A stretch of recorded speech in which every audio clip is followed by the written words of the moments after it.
Good evening, everyone, and welcome to Social Flight Live. I'm Jeff Simon. We have a fascinating and fun show for you this evening. Author and researcher Captain Jenny Beatty is here.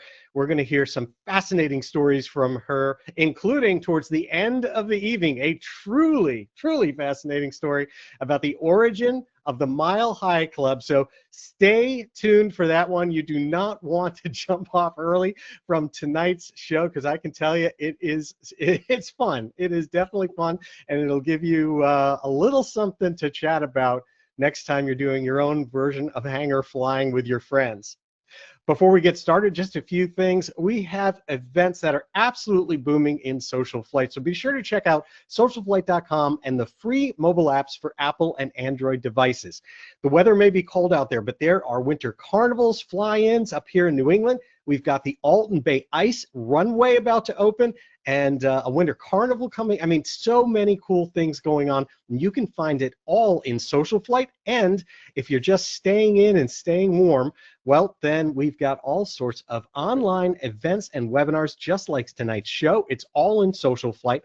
In addition to that, we have courses where you can go and take courses on demand, learn things, and get wings credit. If you're a mechanic, you can get your recurring training and get your IA renewal education, your continuing education hours, all free, all through Social Flight. And then the last thing is we've got our Fly to Win challenge, where we give away prizes. All you need to do is get the mobile app, check in at your local airport. Even one check-in, you're entered in to win. But if you get multiple check-ins, compete on our leaderboard, you get multiple entries and you get a better chance of winning. We just gave away a Lightspeed Delta Zulu headset, and we're giving another one away on February 1st, which is coming up. So you've got time here, but not much. Get in there, check in. You could win that Lightspeed Delta Zulu headset. Speaking of which, tonight's broadcast is brought to us by Lightspeed Aviation, their flagship Delta Zulu headset with canary carbon monoxide detection and the hearing acuity customized audio. I have used this headset. I absolutely love it. And they now have their new Zulu 4 headset, which is also fantastic with AI noise reduction, new ear seals, longer cord, you name it. Check it all out. I am a huge fan of Lightspeed and their headsets and all their whole product line. Really fantastic, and we are grateful that they help make this show possible. Now, to tonight's guest. Captain Jenny Beatty is a third-generation pilot whose career has spanned everything from general aviation flying and instruction to aerial photography, freight, and commercial aviation flying, everything from the average general aviation aircraft to seaplanes and gliders. She has over 35 years and nearly 20,000 hours as an airline captain, flight operations manager, standards captain, and instructor with experience flying the Beech 1900, the McDonnell Douglas MD-80, Boeing 737, 747, 777, and 787. Oh man, that's a lot. I got to take a breath after it. That's a huge amount of experience. And throughout her career, Jenny has devoted herself to improving opportunities and conditions for others, including critical incident response, pilot mental health assistance programs, mentoring programs, and the 99's Professional Pilot Leadership Initiative. She is known for her work also as an independent researcher, writer, and presenter and advocate for people historically excluded from aeronautical professions, which led to her exposure to some of these truly amazing stories from aviation history, a small sampling of which you are going to hear tonight. And so I am so excited. Please help me welcome to Social Flight Live, Captain Jenny Beatty. How are you doing, Jenny? Hello, I'm doing very well, and thank you so much for inviting me to your Social Flight Live. I'm thrilled to be here. Well, I am, you can't be as thrilled as I am, because I have to tell you, every time we have spoken, I just sit there. It's like watching a movie. I could just sit there and just soak in, like you give you one tiny story or one person, and it's like I'm pretty sure if you turned around, there'd be a string behind you that if I pulled it out, you would just sit there and tell a story every time I pulled the string. Well, speaking behind me, behind me is a very small portion of my book collection, books and magazines, over 500 about women pilots. Wow. This is And you know just what's interesting is you're not even just limited to that. I mean, the stories we've talked about have included all sorts of pilots in there. But what's fascinating to me is it isn't like a focus on women pilots for women pilots' sake or just because of it. These are fascinating stories of truly amazing people. So that's why I'm excited to share a couple of stories about some really, I think, impactful people.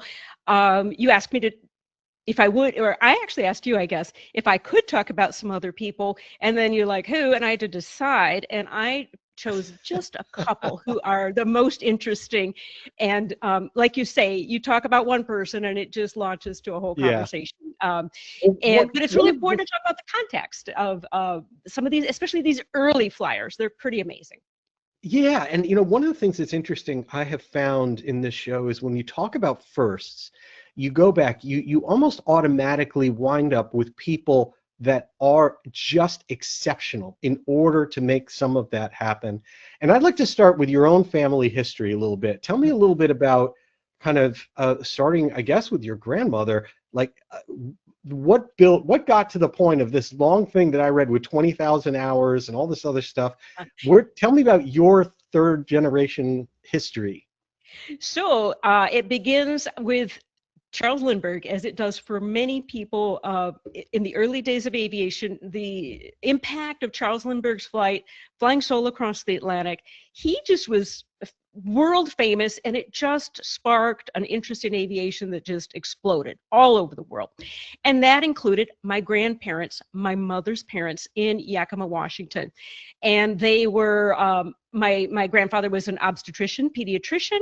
My grandmother had been trained as a nurse, but she was a housewife. They had two small children, but they were keen to learn to fly. And they did this thing, which I kind of use the word scam, but it's a common scam even today, where you buy an airplane and lease it back so that you earn money from the plane, but you get to use the plane. Well, they did that. So they two, plus two other business people in Yakima, which was kind of a small town in South Central Washington State, they decided to buy an airplane, and they bought a brand new Curtiss Robin, new from the factory. They hired a pilot to fly it out, and then that pilot taught them all to fly, starting with my grandfather. So he learned to fly, and he was about 50 years old. He soloed in 1930. In July, got his private license in September 1930, and then my grandmother followed suit. She soloed in November 1930. And got her license in December. She was 46 years old. She determined she was the 385th woman to get a pilot's license in the United States. Later, I found a book, and this I just found in the last couple of months in my book collection. It was a memoir by a man, but he had done research about early women pilots. He had a list from the CAA from 1931 that listed every woman pilot with their name and their license, and my grandmother's name was there. And so in 1931, there were 413 women pilots. So that gives you an idea. She was pretty early. And this, so she wasn't the first or anything, and she was, again, a housewife. But they just had a ball flying, and they flew over the Cascades. They knew everybody in aviation. They knew people from, Boeing. They were close friends with one of the test pilots from Boeing. My grandmother joined the 99s and other aviation organizations. My grandfather, he went to medical conferences. There's a picture. On the screen is a picture of my grandmother with her airplane, and she's wearing her flying jacket. Now I have, it looks like a different flying jacket. I'm going to hold up for a moment another flying jacket, and it's got some of the pins from her different flight organizations, including the 99's pin and a couple others. And so this is one of the things that memorabilia from my grandmother. So anyway, she flew in the Pacific Northwest Air Tour, which included Tex Rankin and some of the other famous pilots from the Northwest. I think she might have been the only housewife. Everyone else looks like they're in their 20s and 30s. The women, there were some other women. There's a nice picture of my grandmother. That's the Curtiss Robin. So it was a cabin airplane, a monoplane, and that propeller that you see in that photograph, if you're able to see next to my bookcase behind me, is that propeller. I don't know why it was replaced. Something happened to it and they replaced it, and my grandmother kept it, and now I have that propeller. Oh my goodness. How cool is that? That is the propeller behind you that's in that photo. Yes, yes. That's remarkable. So my grandmother was named the president of this company. It was called the Triangle Airways Company, and they kind of pretended to fly around the area and offer airline tickets, so to speak. It wasn't scheduled. But anyway, about a year went by, and then she bought the plane from the company. Then it was her personal plane. She called it Dawn, and she flew all over. And then in 1933, I have some clippings. I don't think you don't have to show them if you may have them there, but it's okay. But Amelia Earhart, after her flight across the Atlantic, flew was doing her world tour, speaking tour, and she was coming to first Portland, Oregon, and then Seattle, Washington. There it is. And so again, my grandmother, kind of a big fish in a small pond there in Yakima, Washington, it was announced in the newspapers, she's going to fly her plane to Portland, meet Amelia Earhart. She offered to fly with Amelia Earhart to Seattle, her next speaking engagement. And Amelia Earhart decided to take the train because of the weather, but my grandmother did fly. So these are some of the stories that I grew up hearing. And oh. If only you had some aviation history in your background. Yeah, I know. But then there's my mother. So my grandparents had two children. Their son was 10 years old when they got that airplane, but apparently he got airsick, so he didn't take any flying lessons. But they had a 2-year-old daughter. And so when their daughter, my mother, Eloise, grew up, when she turned 16, she began flying lessons. This is now 1944, and soloed. And then she got her private pilot's license in 1945. And that's, I believe we have a picture of her. And apparently my grandmother, so her mother, was following closely her progress through flight training. And our mother didn't want to tell her about it, but my grandmother found out the day from her instructor that she was going to solo. So she sent a photographer, and my mother right there is looking a little bit like scowly because she was like, thanks, Mom. Well, this was her solo. But it's her first solo. She's flying that's a Taylor craft, and she's wearing a parachute. I'm not sure if that was required or just customary at that time. I didn't really get an explanation of that. So then my mother, Eloise, then did fly for a few years. She told me that her greatest achievement she felt as a pilot was flying a Stearman, and I'm very jealous because I haven't flown a Stearman. Maybe I should say yet, but anyway, yeah, there you go. But just amazing that she was able to do that. But the rest of the story is that then my mother went off to college in Denver, so kind of stopped flying. My grandmother had sold the airplane, and my grandfather, he had a stroke, and so some just different things happened. So, and then actually my grandfather died when my mother was in college. My mother later met my father, and so growing up, we never knew our grandfather, our mother's father. But my mother and father had 4 daughters. I'm one of 4. And, but we didn't grow up then with anybody flying. We grew up with these stories, mostly about my grandmother flying, until we had a foreign exchange student from Austria, a boy. So we got to have, my parents got to have a son for 1 year. So that was fun for them and for us to have a brother. And he found out that our mother had a pilot's license. He says, well, take us flying. Well, 25 or 28 years had gone by, but my mother said, well, yeah, I'm going to do it. But, she was out of currency, right? So she went to our local GA airport, and she had to take flying lessons. Now, and I say flying lessons like maybe with a big asterisk, because she knew how to fly airplanes, but she didn't know how to operate the tricycle gear. So she had to learn how to fly a Cessna with tricycle gear instead of tailwheel. She had to learn how to talk to ATC. She needed to learn how to use the transponder and navigate with VORs, learn about airspace. A lot had changed in aviation in that time. But here's the significant thing. She did it. So again, it was basically a sign off, right? And she took each of us flying, including our foreign exchange student brother, but each of us, her 4 daughters. And that was very impactful to me. So here, so I was about 14, I think 15.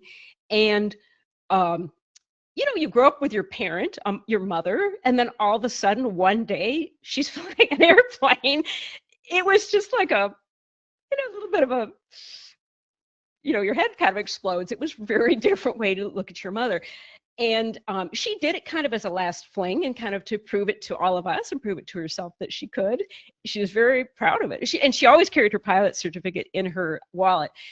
So that was very impactful. And she encouraged, I presume, all of us to take flying lessons. And I showed an interest, and she encouraged me to take flying lessons.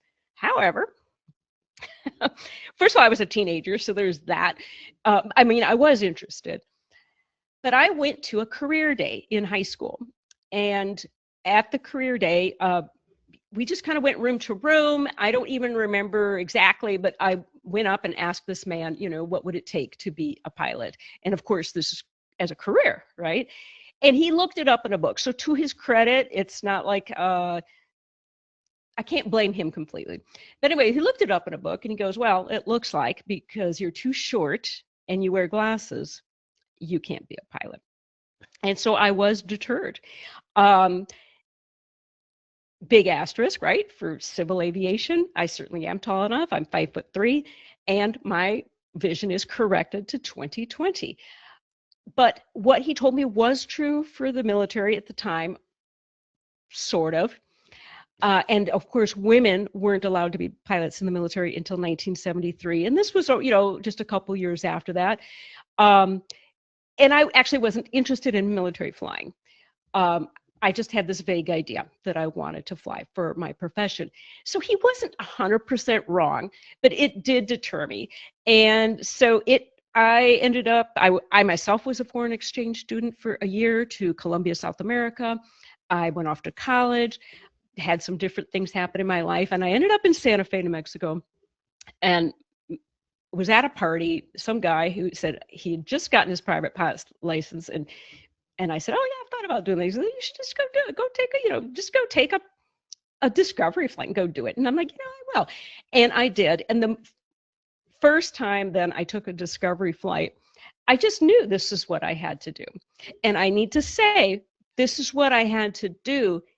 I didn't dream that I could be an airline pilot. I just knew I needed to fly airplanes for my profession. That's what I knew.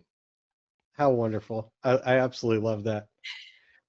So one of the, as we talk about kind of like people in history that you've looked into, who is the first person that comes to mind as, one of these kind of like really interesting, touches your heart stories? Like who would you grab first?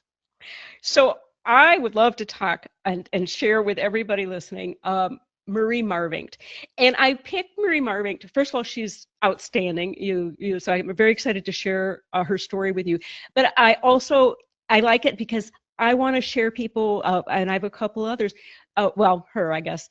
She's not an American, and we know some. We know about Earhart. We know some of the other famous American women pilots, but we don't know necessarily about others. So Marie Marvingt. She was born in 1875 and grew up, her mother died early, and grew up with her father, who encouraged her athletic ability. So I want to just say something really quick right off the bat. The very earliest women pilots, no matter pretty much where they are, we're talking now the 1910s, very early aviation. Typically, the women who flew airplanes had a background riding horses, riding bicycles, often riding motorcycles, sometimes cars. But there you go. And so we have a picture on the screen that shows Marie Marvingt. She was super athletic. She is swimming, mountain climbing, bicycling, dancing, fencing, played billiards. She canoed, horseback riding, gymnastics, riflery, tennis, golf, polo, jiu-jitsu, circus tricks on horseback. She got her chauffeur's, so she's in France, I forgot to mention that. She got her chauffeur's license, a driver's license, in 1899. That's very early. And by 1900, she's still a young woman, participated basically in all known sports. She took her first ascent in a balloon in 1901 as a passenger. She began writing for newspapers and ended up being a newspaper writer for over 50 years.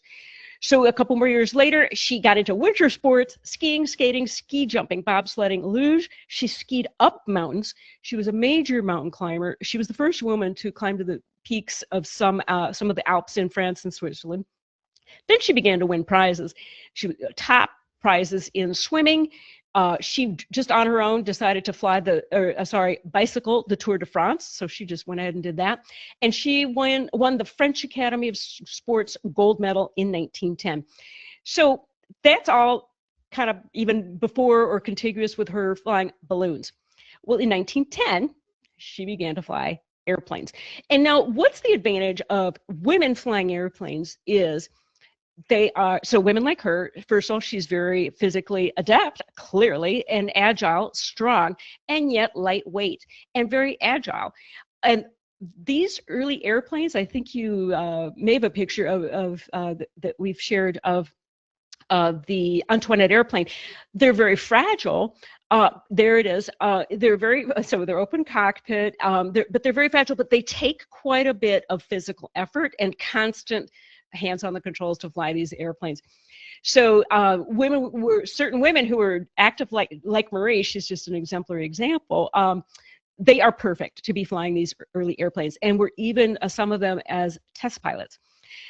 So she became the third woman to get licensed as a pilot in the world, and the third woman in France. Now, I used the word license. This is in 1910. Who was licensing people in 1910? Well, what happened is aero clubs opened up pretty much all over the world. By 1914, there were about 24 aero clubs all over the world, including the United States, but places like Mexico and Russia, Argentina, and Chile. So they would license people, and it was but of course you didn't have to have a license to fly. People just went and did it. But if you were licensed, it meant maybe you could enter competitions, you could perform in air shows, that sort of thing. So there were advantages, and you had to pass a little test. And sometimes these airplanes, many of them were single pilot, single place. The first time you flew, you were flying solo, the very first time ever. So again, these are just astonishing people who flew these airplanes, right? It took incredible bravery, right? Well, I mean, the list that you just said of things that she did, you could have just stopped at any one of those, and it would have been like, oh, but I've only told about half. One of the best mountain climbers and downhill skiers. Okay, there you go, done. But you're like, riding tricks on horseback and. I mean, oh my goodness! Of course, she was the third pilot. I'm shocked she wasn't the first. But she still flew balloons, and she flew a balloon called L'Étoile Filante, which is the shooting star. She had a man with her, an assistant, but she was the pilot. They took off from Nancy, France, and I'm not sure where they intended to go, but they ended up flying over the North Sea at night in icing conditions. They almost went into the ocean, but they made it to England. First woman to cross the North Sea in England. That was in 1909. And so just amazing. Oh, and that was a flight of over 14 hours. So, and she entered competitions in balloons and so on. But so with her flying, here's the amazing thing about her flying. Because well, I do want to talk about differences between men and women that even, of course, began back then, and some of these things endure to today. So back then, in order to fly in special flying events, men had to be age 21, women had to be age 30. In order to have a commercial pilot's license, men had medical relicensing every 6 months, women every 3 months. So just to show, these sorts of prejudices that were kind of holding women back were from day one, kind of. But here's the thing. World War I. So World War I broke out in Europe in 1914. And I found a record that showed that there were, at that time, 41 licensed pilots. Again, there were many people flying without licenses, but there were 41 licensed pilots out of 1,720 total. So that's a pretty good percentage, actually. So what does Marie do? She is a nurse. She becomes a Red Cross nurse. She's a surgical assistant for the war. But she cooks up a plan that is amazing. She comes up with the idea of air ambulances. She even designs a sling and an airplane/ambulance and proposes this to the French Ministry of War. She even orders her own airplane ambulance from an airplane company. She also pilots a plane and bombs Germany twice, possibly the first woman pilot in combat.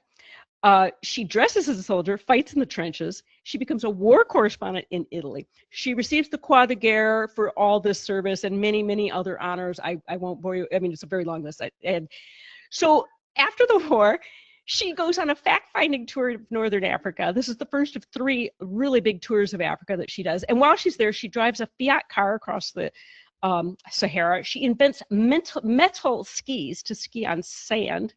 She opens a ski school for Muslims. She then mainly, though, promotes air ambulances for the rest of her life. And she goes to conferences all over the world promoting this. So we really have our medevac and air ambulance system really begins with Marie Marvingt. I would just want to say she remained active late into life. She got to fly in a supersonic jet fighter. So imagine you were at the beginning of flight and then later able to be flying in a supersonic jet fighter and a helicopter. That's one of the most amazing things to me about some of these early pioneers of history in aviation, that they got to span that distance, that they got to go all the way from seeing the earliest possible stages all the way to the end, like a story Barry Schiff was telling recently on the show of Orville Wright and getting to fly a Constellation, a Connie. I mean, him. Yeah. So the idea that she could go from these incredibly fragile aircraft all the way to helicopter to supersonic flight is unbelievable. Isn't that something? And we need to say she did it because she survived. The death toll was very high in the early days of aviation. And she flew, I don't know if the number of hours, I think I saw 900 flights in an airplane, which is a lot, and survived. She did have a couple crack ups, but obviously she lived. And many people didn't, especially in those early days. The death toll was high. But yeah, amazing woman, lived to age 88. She never married and had no children. So take from that what you will. Just a phenomenal woman. Now, the only thing I take from that is with that list of activities, there was no time.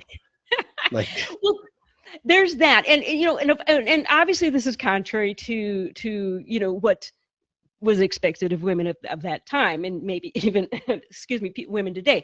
But here's the reason she was able to do this without getting a lot of, pardon me, I have something in my throat.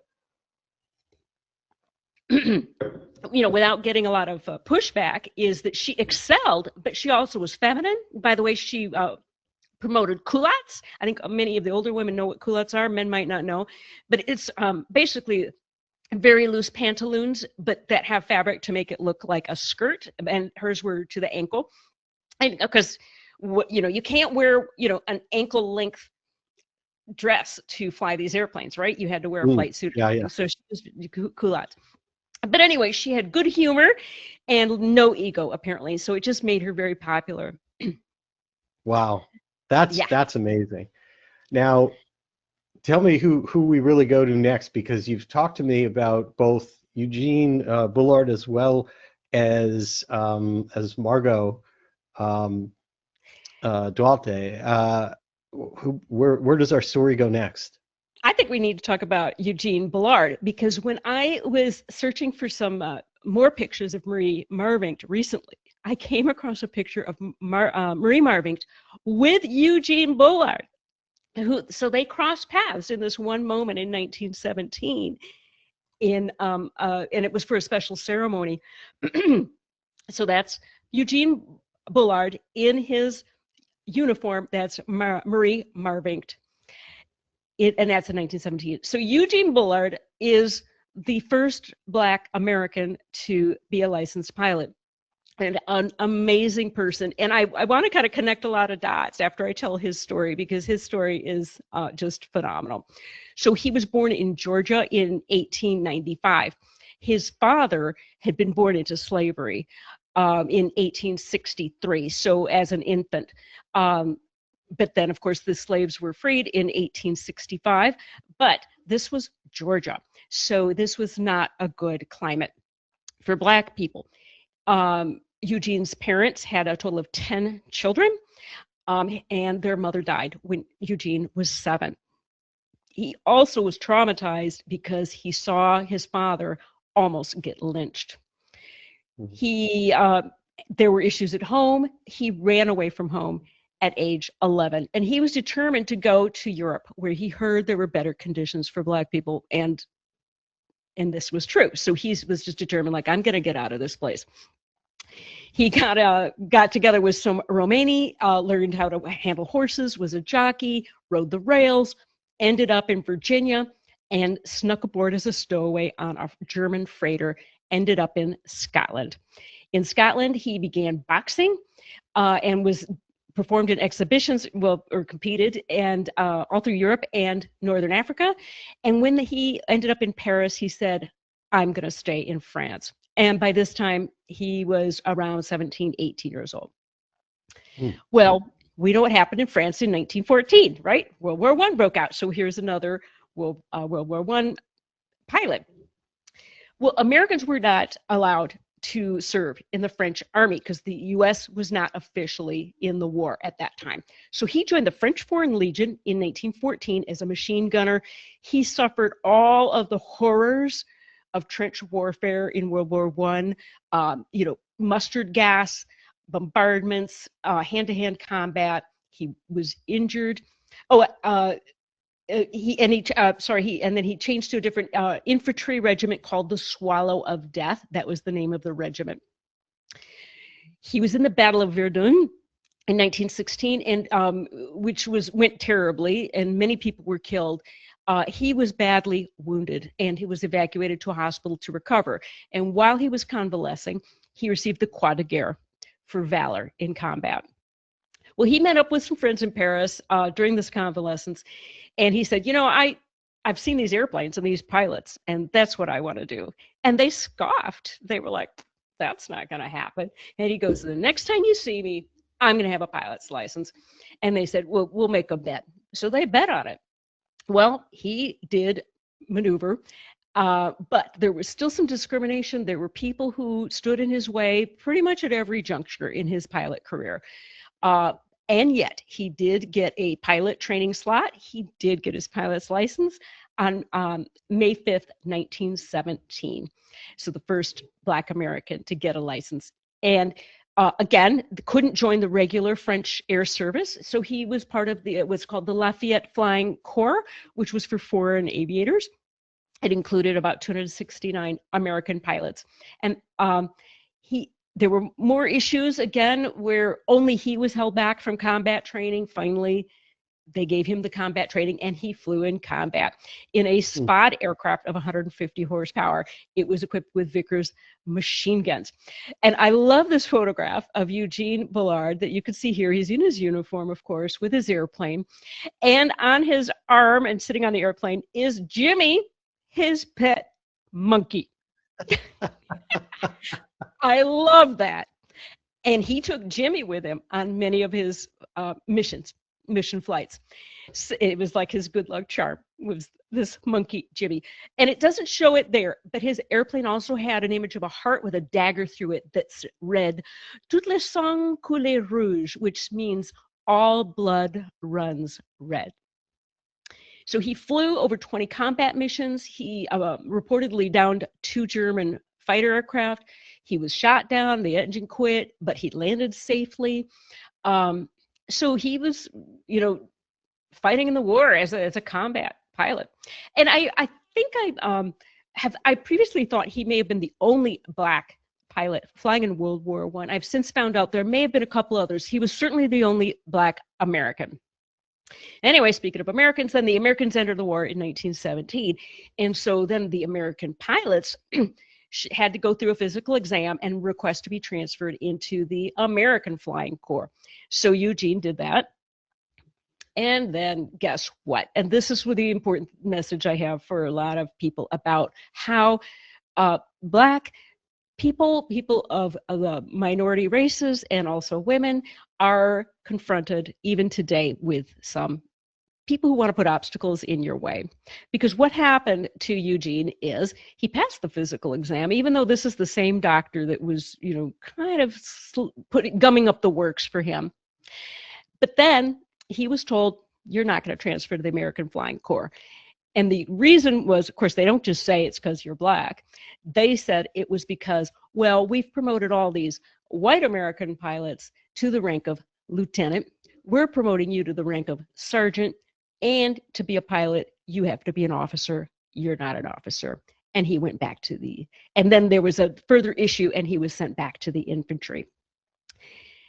So just to let you know, this is how it happens. They don't say outright, it's your skin color, it's your gender. No, they have a way of like using the rules and the policies to exclude you. So anyway, between just a little bit more about Eugene, he was a musician, a boxer, and then Germany invades Poland, and then France is at war again, and he enlists again, and was a machine gunner, but and also then he was in the French underground. He may have been a spy for the French. But then very early in World War II, he's in a big battle. Again, many are killed. He is pretty badly injured.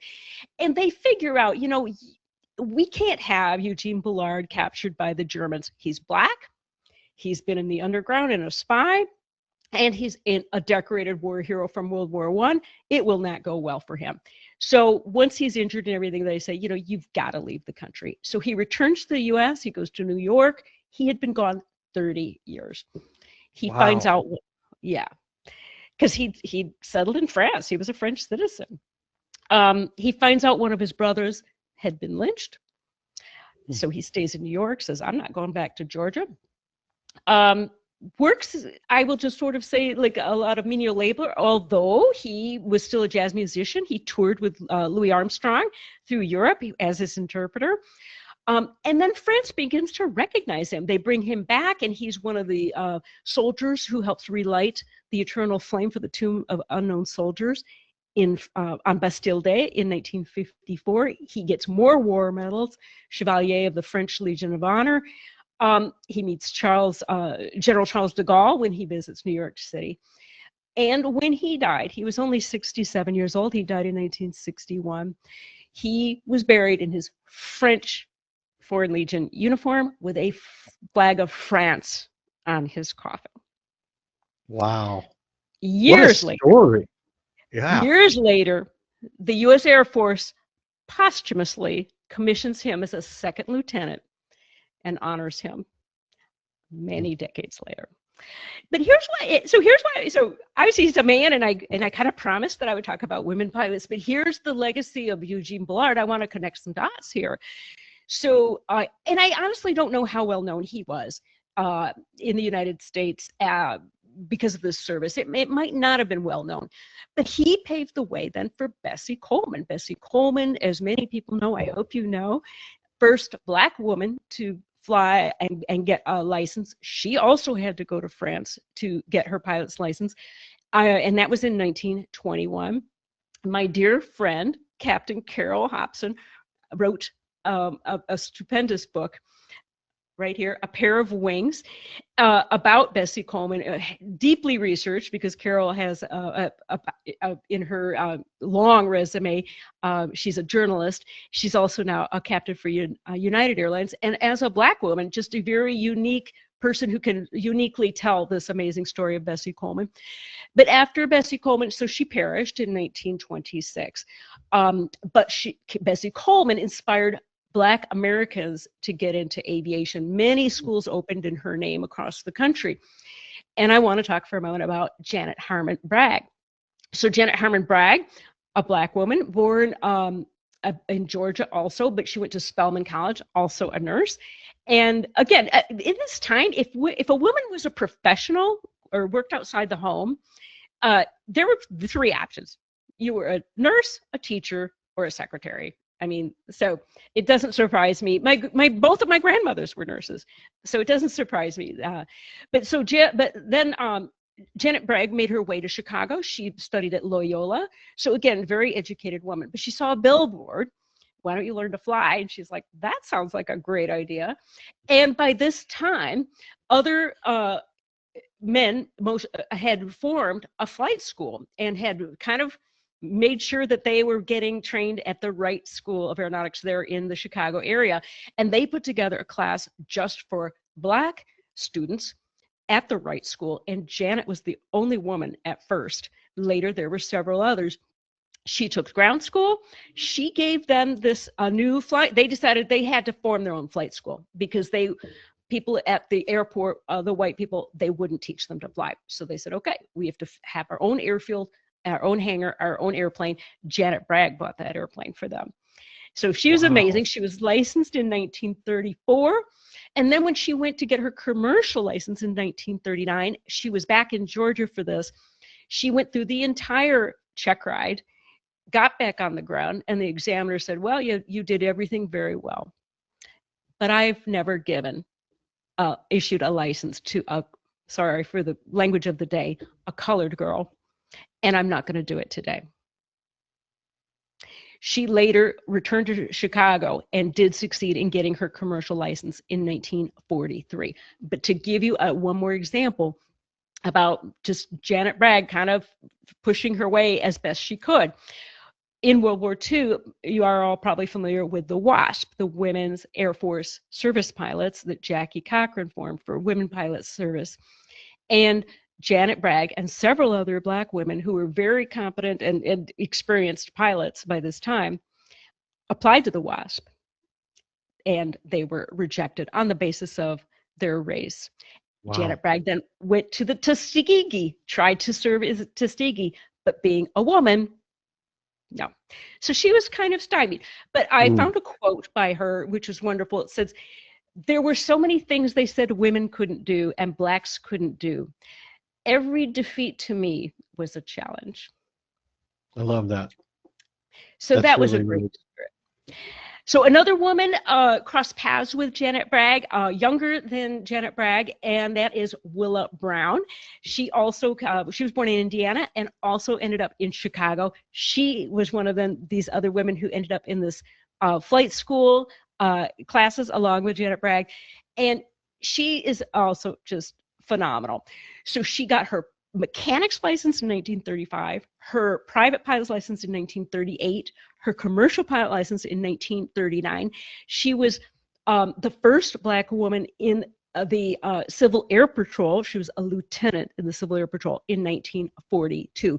But her impact, so I don't if you have, I don't know if you want to show a picture of Willa Brown, but also, so she was amazing in the Civil Air Patrol. Here's the other thing. She had a college degree. That's Willa Brown there in her Civil Air Patrol uniform. So she had a college degree and she was trained as a stenographer typist. So remember the three professions. So here she is, a secretary. But why is that important? Because in 1939, the United States, war broke out in Europe, but the United States was not at war. The US military did not have pilots or anything set up to go to war, to enter the war. But they figured out we need to start training pilots. The government did. So they came up with the Civil Pilot Training Program, sometimes called CPT or CPTP, a little bit of a mouthful.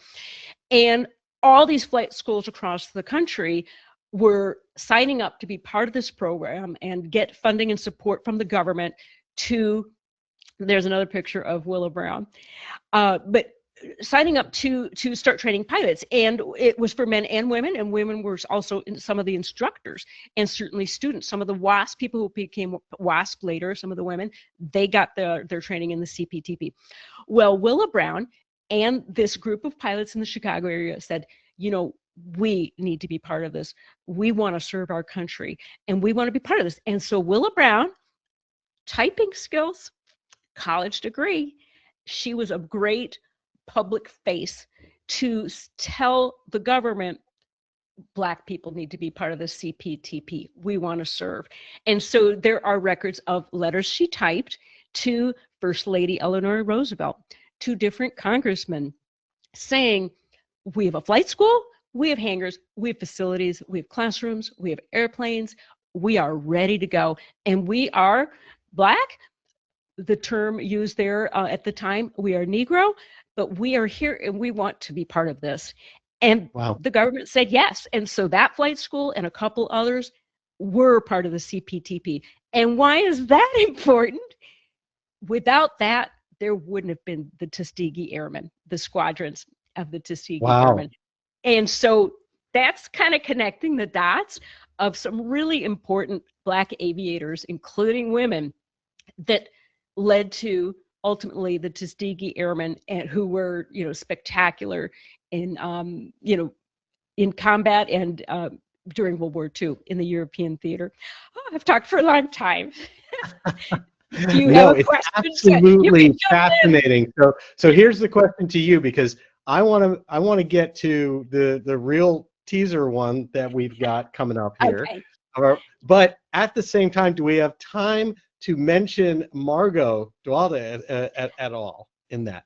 I'll try and do it fast because maybe I haven't been talking fast enough. So Margot Duhalde. No. Trust me, you've been talking fast. Don't worry. Well, it's a lot to cram in. So Margot Duhalde is Chilean, from the nation of Chile in South America. And she was born in 1920. She heard about a local flying school said, we're giving out flying lessons to 2 teenage girls. And she applied and got it. She got licensed at the age of 16 in 1938, flying a de Havilland Cirrus Moth. Anyway, she flew quite a bit, gained quite a bit of experience. World War II breaks out in Europe. So she and a group of Chilean pilots say, we want to serve. We want to fight this war. You know, this is important. They get on a ship. They go to France first. So they try to enlist in France. Well, the French say, no women.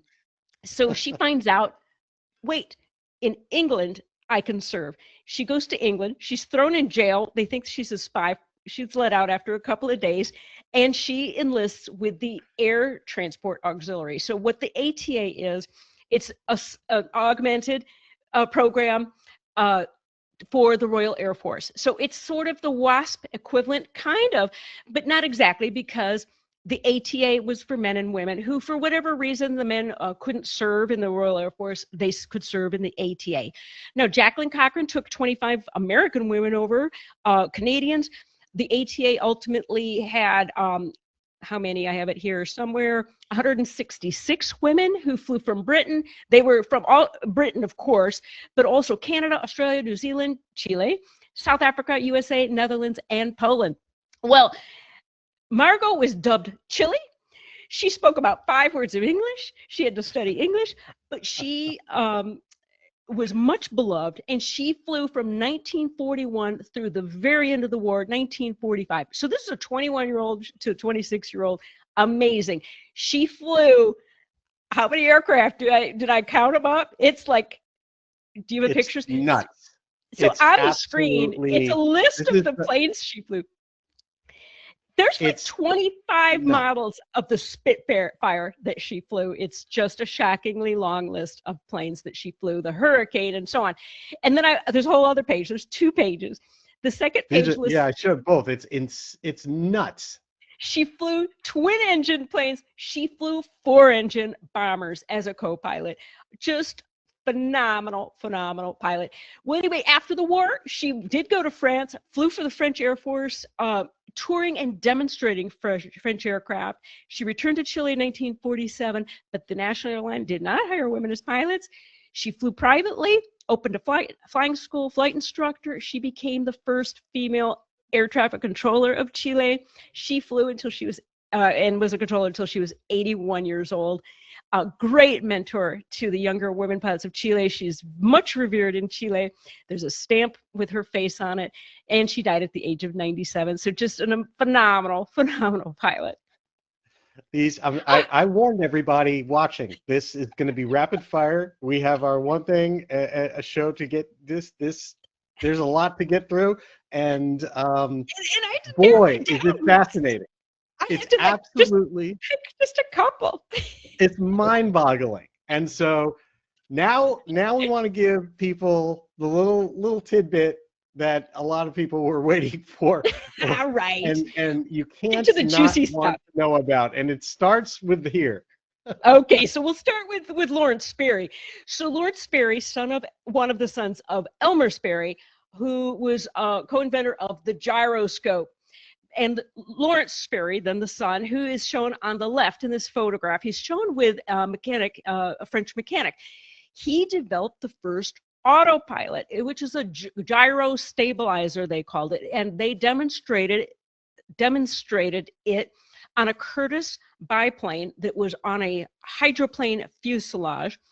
And it shocked people because they flew down, in front of the crowd. And first Emile went out on the wing, and then Lawrence lifted his hands up to show, there's a drawing of this. Lawrence lifted his hands up to prove nobody's hands are on the controls of this aircraft. And again, these early aircraft were very dynamically unstable, where you had to keep, like a death grip on them probably at all times. And so to see this, it was an amazing invention. This is the first autopilot in 1914. I was shocked when I found out how early it was. And he won a big prize. And by the way, later, he also helped develop the turn and bend. So gyroscopes in our airplanes today. Yeah. Turn and bank indicator. Avionics. Sperry Avionics. All the things. Yeah. So you create an autopilot. What do you think the first thing that someone decides to do with an autopilot is? Well, let me talk about Dorothy Rice first to tell you about her, because I think you need to hear about her first, because that's part of the story too. So this young woman named Dorothy Rice, born in New York City, and she's also a sportswoman, and her parents were very avant-garde. She left school at age 12 just because, I don't see any point in it. And her parents were like, well, okay, that's great. Just do what you want to do. And they were very wealthy, by the way, and in New York City. She's the first woman in the United States to get her motorcycle license. And she was even arrested in New York City for racing her motorcycle, age 18. Anyway, she was married to also someone very prominent named Waldo Pierce, who had been like a Harvard football star and an all-around just fabulous guy. He was also a pilot. But her husband, Mr. Pierce, went to Europe to drive ambulances for World War II, which is what a number of people did. So he was gone, and while he was away, he was like, she was like, yeah, you know what? I'm going to learn to fly. She went to the right school in Mineola, New York, and got her pilot's license from the Aero Club of America in 1916, the 10th woman in the United States to be licensed to fly. So there she is, and she had her own airplane. She's flying in 1916, and Lawrence Sperry is giving her some flight lessons in his plane, which is the Curtiss hydroplane with the autopilot installed. Well, we know what happened. There's a nice picture of Dorothy. So Dorothy Rice, but she was also known as Mrs. Waldo Pierce, and that's her in that airplane. So you could see, it's just an astonishing machine actually to see that, right? Well, in 1916, the reason we know this is because they crashed. They survived, but they crashed. And the story goes, what they said at the time, which was put in the papers, was they were flying at about 600 feet, not a mile high, 600 feet, and the gyro stabilizer on Sperry's plane was knocked off, and the plane descended into some water about a half mile off in Long Island's Bay. And then it got tangled in some fishing nets, and it hit like some kind of a stake in the water. So then the plane began to sink. And blah, blah. That was their story. Some duck hunters found them and helped them get out. Actually, they were both hospitalized. Lawrence Sperry was not very injured, but Dorothy Rice had actually broken her hip, so she was in the hospital for a little bit. So that was their story. He even said, this was in the papers, oh, it was a trivial mishap. We decided to land on the water. Notice how the stories changed. And came down perfectly from a height of 600 feet and would have been a perfect landing had not the hull struck one of these stakes, which put a hole in it. And apparently later, Lawrence Sperry confessed to a friend what they'd really been doing. So even though it wasn't 5,280 feet high, they are recognized as the first couple of the Mile High Club. Now, I want to point out 2 safety tips because for our audience, because that we can draw Lest from this. anyone get any ideas. That's right. So here are the safety tips. And these are from Part 121. These are actual FAA regulations that apply to airline pilots, and I'm encouraging all the general aviation and commercial pilots to adopt these for your personal use for safety. So one is FAR 121.542. It says avoid non-essential activities and conversation. Now for airlines, it's when below 10,000 feet or not in cruise. And so I just would modify that to say when you're near the ground, don't do that. The second one is 2 FARs, FAR 121, 543 and 544, which basically say somebody needs to be paying attention to flying the airplane at all times, including when the autopilot is engaged. You still have to watch the airplane. And it's just fascinating to me that the literal inventor of the autopilot didn't do that. Well, he was busy. Yeah. He invented the autopilot, and he decided very quickly what it was there for. I guess so. So I just thought that, and it took a little hunting to find this story. It's not quite in some of the popular stories about the Mile High Club that mention 2 people. They mention him by name, but there's a pseudonym that's used, and I had to do a little hunting to find her real name.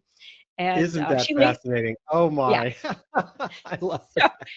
But what can we learn from it? That's the important thing, right? So that's absolutely fantastic. I totally love that.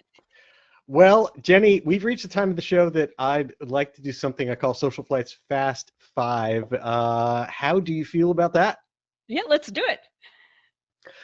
All right. Captain Jenny Beatty, this is your Social Flight's Fast 5. 5 questions to get to know you a little bit in a short amount of time. And we're going to start with the first question being, you've flown an awful lot of aircraft. I mean, you got 20,000 hours under your belt and flying that goes everywhere from GA to photography, freight, commercial aircraft, you name it. Out of that, is there one particular aircraft closest to your heart of any size that you've flown that you hold dear? I have to say it's the Boeing 777, the 777. It's just a beautiful, beautiful airplane to fly. It's large, but it flies like a Cadillac, and it's gorgeous. And one amazing flight that I remember is, so we flew very long distances, and I don't fly it now, but we flew very long distances in this aircraft, like from Chicago to China. And sometimes we flew very close to the North Pole. You would be up over basically very close to the North Pole. There is only ice and sky. It's perfectly quiet. There's no other airplanes. There's nobody on the radio. You're not in radar contact. There's nothing, and it's beautiful. It's just beautiful. Wow. How wonderful. Okay. Question number 2. In all of these hours of flying that you have done, was there one particular kind of scary or impactful moment that you feel you kind of learned something from, took a lesson that you did to this day? Yeah, so in my early flying, I was flying for a 135 outfit in Albuquerque, New Mexico, and we flew light freight. And also, by the way, I didn't get to it, but we flew dead bodies. But we had daily freight runs, bank checks, and small packages. And typically flying VFR because it was mountainous, but the weather, New Mexico is pretty good. And on this one flight, there was some upslope fog that was not anticipated because we took off actually before the weather was reported. So you just kind of had to leave very early in the morning and figure it out once you went. And I found myself climbing higher, climbing higher. And all of a sudden it was like, I should not be above 10,000 feet without oxygen, and this is not right. So that's one example. There are others. I need to say, when you do this kind of flying, and I knew people who died, and you die or you learn and you say, I'm never going to do that again. And so that was one of those flights where I learned. Wow. Okay. That's a great one that I think we all can take a lesson from.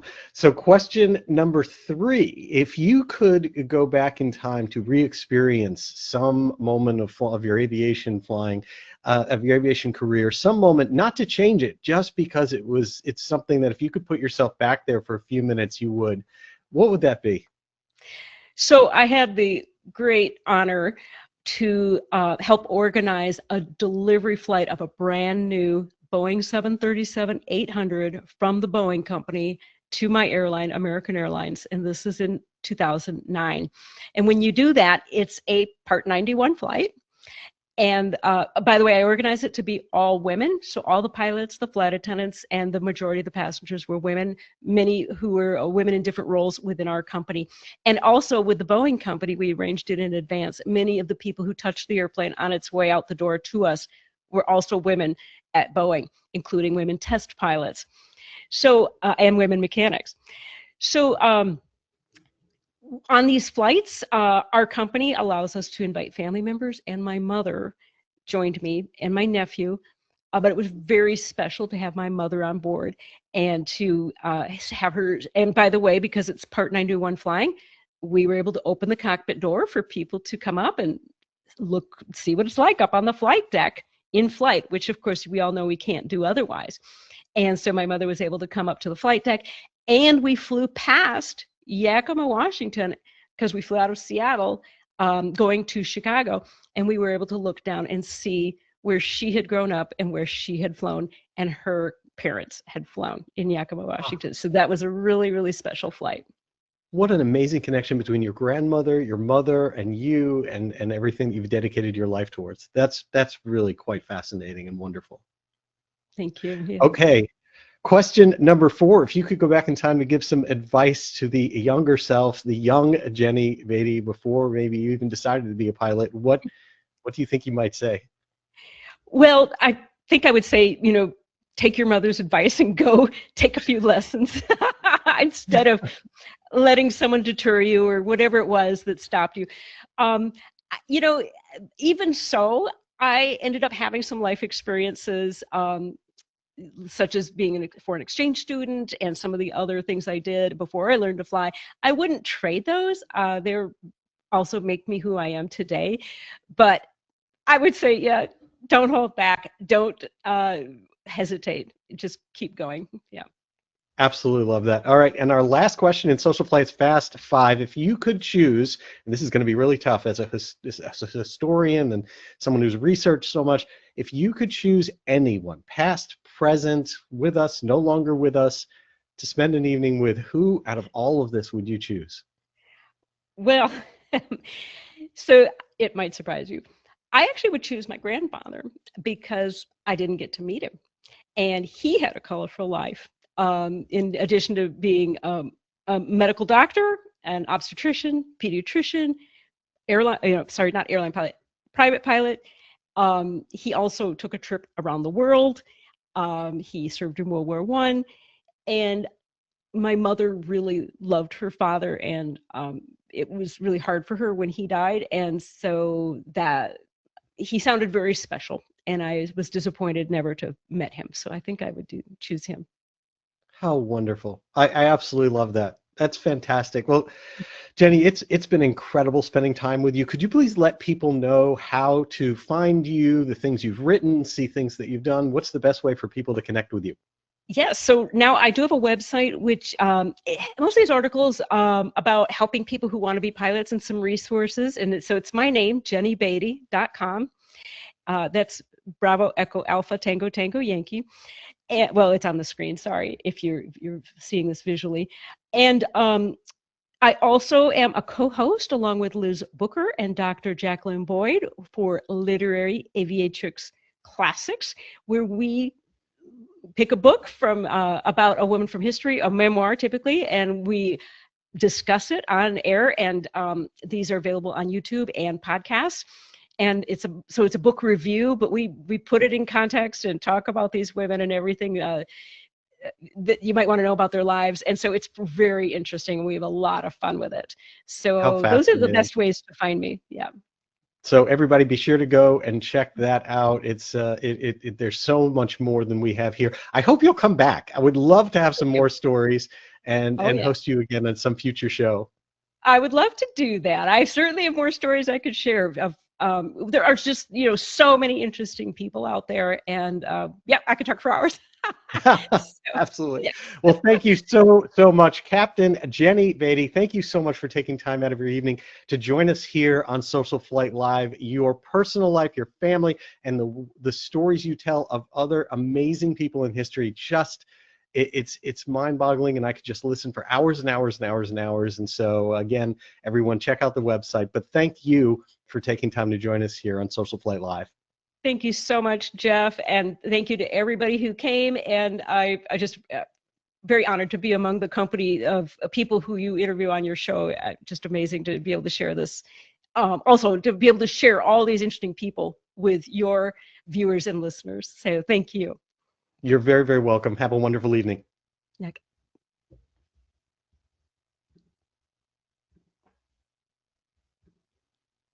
And to all of you, thank you for taking time out of your evening to join us here on Social Flight Live. We'll be back next Tuesday night. That's January 27th, 8 p.m. Eastern Time, with Zyla Foxlin. If you're not familiar with her, she is award-winning YouTube creator, a pilot, mental health advocate, having to do with aviation. She has a fascinating story. So really, really interesting individual. Zyla Foxlin here next Tuesday. That is January 27th, 8 p.m. Eastern Time. And then on February 3rd, we've got Ron Strauss here on the show. That's Elvis's pilot, with stories that he can just go on and on about of flying the King. And what a wonderful individual. I'm telling you, he is fantastic. You're going to enjoy your evening with Ron Strauss. Until next time, I'm Jeff Simon for Social Flight, and I wish you all blue skies.